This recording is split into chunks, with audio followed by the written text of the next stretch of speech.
of the supplies you'll receive to take home once you begin your hormone replacement therapy membership. You'll get a vial of your testosterone, syringes, and alcohol swabs. Before you start any type of injection, you'll definitely want to clean your vial first. So you open your alcohol swab. Make sure you get deep into the center where the bullseye is. And you apply the alcohol swab to the top of the vial. You'll remove the cap. You'll remove the cap from the needle. This will be a 1 cc syringe, but you'll want to draw the plunger back just to prime the syringe.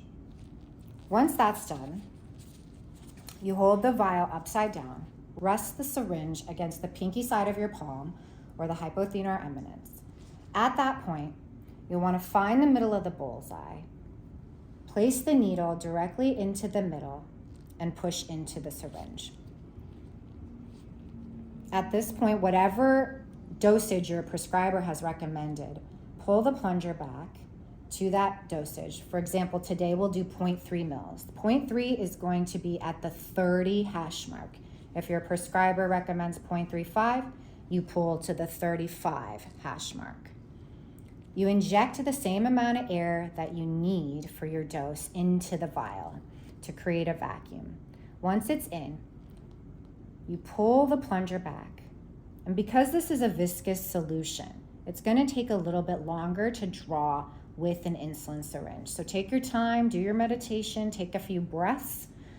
Use this time to reconnect to you. The reason we use the smaller needles with the insulin syringes is to prevent overuse injury from frequent injections as you're going through your testosterone replacement therapy program.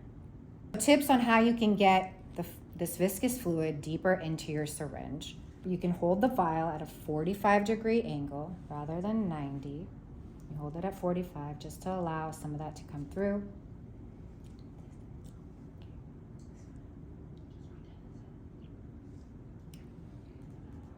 And so once, you should notice that the fluid should fill to the dosage recommended by your provider.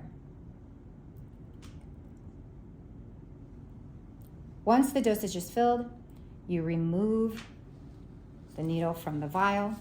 For a less painful injection, what you want to do is press the plunger to allow 1 drop of your testosterone to coat the syringe.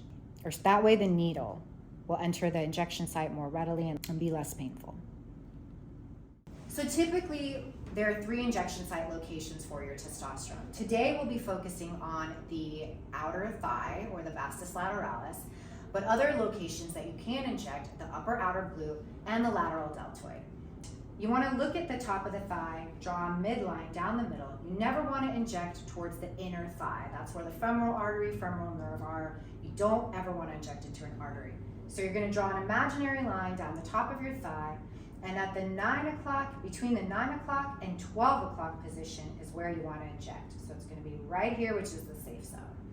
So when you begin your injection, make sure we follow clean needle techniques and sterilization. You want to swab the area at the injection site in a circular motion. If you've just been working out at the gym or you're sweating, you may need to do it twice. Let that area dry for about 20 to 30 seconds. If the alcohol is still wet, there could be some stinging associated with the injection. In order to get into the muscle, pull the area of the skin with your thumb and middle finger. Hold it at a 90 degree, and when you're ready, inject swiftly. Pull back on the plunger or aspirate just to make sure there's no blood, and go ahead and inject. The slower you inject the rate of this viscous fluid, the less painful it's going to be. Typically, we're using a 1-inch needle minimum. The reason we do that is to prevent overuse injury to the tissue while you're injecting your testosterone over time.